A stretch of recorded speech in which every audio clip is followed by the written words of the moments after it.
Alrighty, yo, what is going on, everybody? It's your boy, Mr.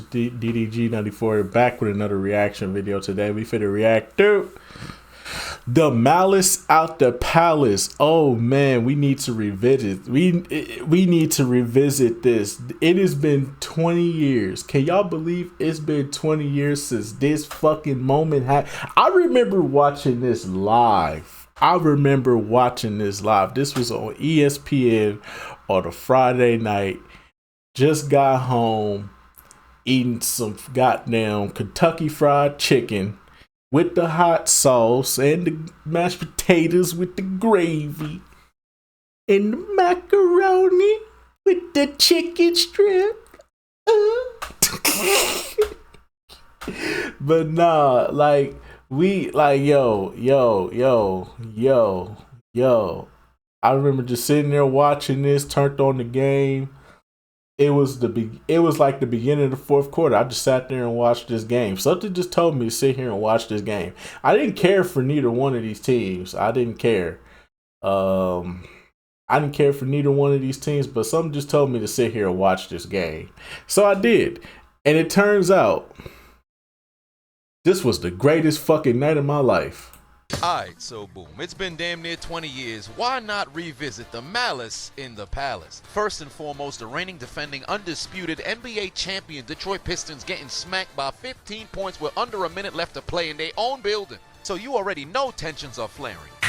Oh my God. Following a hard foul, Ben Wallace goes after Ron Artest. Keep in mind, these are the last two reigning defensive players of the year. Ben Wallace winning the award in 2002 and 2003, Artest winning it in 2004, and then in the future in 2005 and 2006, Ben Wallace would regain his award. But that's neither here nor there. Motherfuckers is mad because they getting smacked, and Ron Artest has always been a menace to society. But you see that brother in the middle with the headband not even on his head but in betwixt his hair? That's Steven Jackson, co-host of the Now All the Smoke podcast. He too was a menace to society. And this game is being played in Detroit, a building that once hosted the bad boy Pistons of the 1980s, and they've been respawned and reborn, and they live in the spirit of this 2004 Pistons team. So I say all that to say, shit is about to go down. Evidently, Ron Artest found TM44 and decided to take a rest. But much to his chagrin, it appears that the Detroit Pistons are anti-anesthesia. There will be no rest because somebody gonna get their ass whipped. What did you say, nigga? Artest would sit up like the Undertaker, but then proceed to go right back to sleep. I haven't seen men this fired up since that survey asking who's your top 5 favorite porn stars. But just look at the commentators in the background. They don't seem to have any reaction to what's transpiring.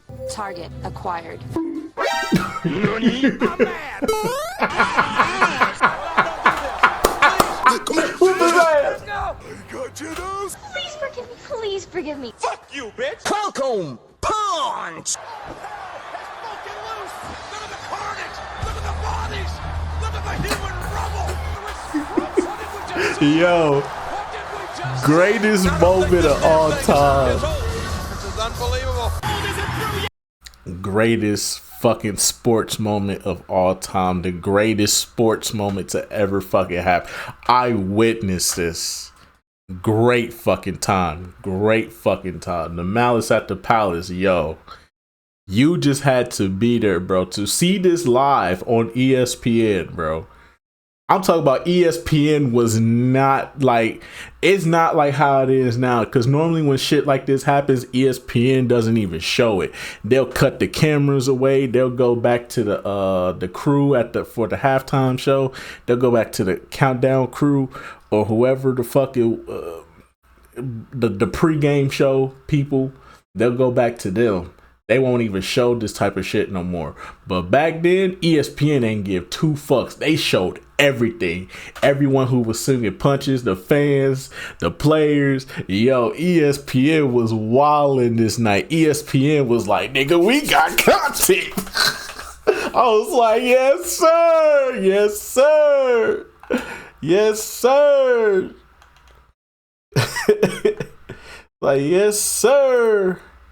Yes, sir! This nigga spitting. Damn, nigga. He said he wasn't done, Michael. Here comes the rattlesnake. The rampage continues. Stone Cold has lost it. Listen to this crowd. Can you imagine what Raw is going to be like live? never seen in 25 years this much carnage. Boom. What the fuck did I do wrong? This makes me sick. On God's name. Jermaine O'Neal came in with that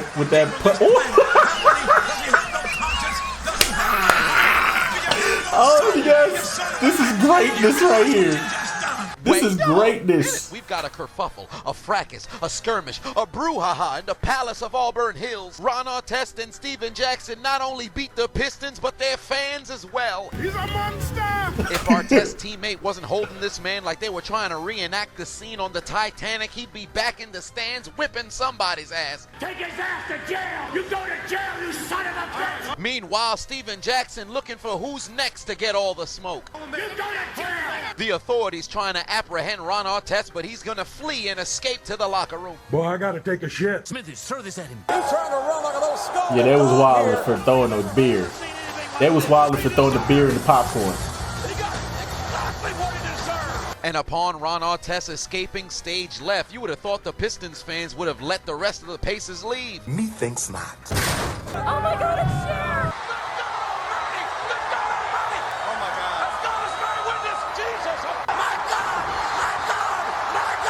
The brawl continues, a sea of bodies all over the place. What the hell's wrong with them? What's wrong with them?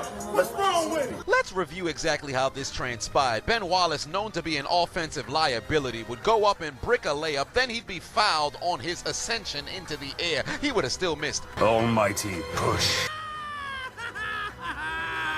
And rather than go to the line, he wants to throw hands with Ron Artest. Rasheed Wallace would put Steven Jackson out the way, and Jackson did not like the way he was touched. Initially, we thought it was going to be a 2-on-2 battle between the Wallaces, no relation, and Artest and Jackson. However, Artest would lay down to take a snooze, but much to his chagrin, he'd be introduced to an alarm clock in the form of a bottle. I ain't gonna whip somebody's ass. I ain't gonna whip somebody's ass. Yo, Ron Artest. Should I whip your ass? How should I whip yours? But in the midst of Artest trying to find an opponent, Steven Jackson would right-hand a man into the afterlife. He thought it was sweet to throw water on Artest, and then he took a right hand straight to his zygomatic bone. If it wasn't for Stack's teammates, he probably would have been beating up this man. But take your attention back to Artest in the middle of the screen. This hatted, balding man is hitting him with 2 right hooks. Reveal his hairline at once. Got your hat. How dare you? But unfortunately for the Pacers teammate who confiscated the hat, he began to be pelted with fists by another Pistons fan onlooker. This has turned into a Super Smash Brothers Melee! But even after the prime suspect, Ron Artest would flee from the scene himself. Almost as if he excommunicated himself from the fracas and the brouhaha, he'd find his way back onto the court where it would be safe. He'd begin to try to meditate to calm himself down. Perhaps sing a childhood jingle. Golden grams, those golden grams, crispy, crunchy graham cereal, brand new breakfast treat. Won't somebody please think of the children? Fucking kids. Fucking kids. Fans tried to put everybody in the death note, and this would result in Artest losing $5 million, getting suspended for the remainder of the season, a total Yeah, that's crazy how Artest got suspended for literally the entire season. of 86 games. Yeah. How the fuck did Reggie Miller get suspended for 1 game? He was just breaking up the shit. Or maybe that's not Reggie Miller. Maybe that's another Miller. I don't know. Steven Jackson would miss 30 and $1.7 million. Jermaine O'Neal would miss 15 games and $4.1 million. But Ben Wallace only missed 6 games and $400,000. Things came up Millhouse for him as he'd win back-to-back Defensive Player of the Year awards and played in the NBA Finals for 2 consecutive years. So perhaps for Detroit, this all worked out. And you know what's ironic about this entire ordeal? One of the dirtiest players to ever play the game of basketball, Bill Laimbeer, just so happened to be in the building, and he's enjoying himself. If the Malice in the Palace happened in the 1980s or early 90s, this man would have probably had an erection while beating up fans. His old teammate Rick Mahorn was in the building, and he at least attempted to look disgusted, but you know deep down, he was living for every single moment. But I got a Them old Detroit Piston niggas, dog. They definitely was lit for this. question. Why did Rick Mahorn put these headphones on like somebody wanted to speak to him in the year 2004? If you don't take them shits off. Nobody cares about your opinion. Get your big ass up out of here, bitch. In conclusion, a piece of me kind of wishes something like this can happen again. Just imagine somewhere in the future in 2024, somebody's live streaming the game and talking shit to a player on the floor. One thing leads to another, somebody ends up throwing a drink, and that player remembers what you had to say about their mother in the first quarter. 1 second you were enjoying the game, the next Russell Westbrook is stomping you out on Instagram Live. Sometimes ass whippings are necessary. So what is the moral of this story? In order to have meta world peace, you must first endure Ron Artest in the NBA's First World War.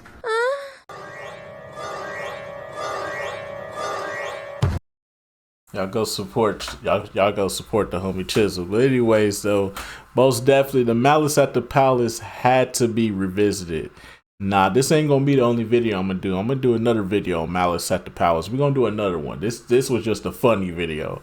I'm gonna try to find a deep dive video, and we gonna really go into this because he didn't show everything that happened. Jermaine O'Neal fighting the fans, Steven Jackson, one of the fans punching one of the Pacer players in the back of the head. Them throwing a chair and an old lady getting hit upside the head. Yo, y'all had to fucking be here, bro.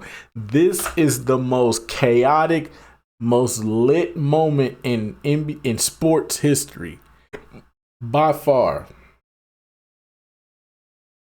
Because after this, the NBA went through a complete rebrand. David Stern was not playing. He went through a complete rebrand after this incident happened. Because they lost sponsors and everything from this. They lost a good chunk of sponsors from this incident alone. It's like, yeah, we can't support this, big dog. And NBA had to rebrand themselves. They had to repackage themselves. They had to really like fix their image. So they forced players to start wearing suits. Allen Iverson started getting fined out the ass for not wearing suits and wearing what he want to wear and shit. Like, yo, crazy, bro, crazy. But anyways, just gonna about do it for this one, man. Most definitely, man. Malice at the Palace, goated time. I don't care what anybody says. You can call me ignorant all you want to. I don't care. This was goated. Most goated sports moment in the history of sports, bro. There will never be another moment like this, bro. This was lit, bro. Call me ignorant all you want to. This shit was lit, bro. Being 10 years old at this time, coming home, eating some KFC and watching and seeing NBA players whooping ass in the stands and just sitting up there just watching like some good ass shit, boy. Some good ass shit. But yeah, man. But anyways, so that's just gonna about do it for this one. I'll see y'all in the next video. Till then, peace out.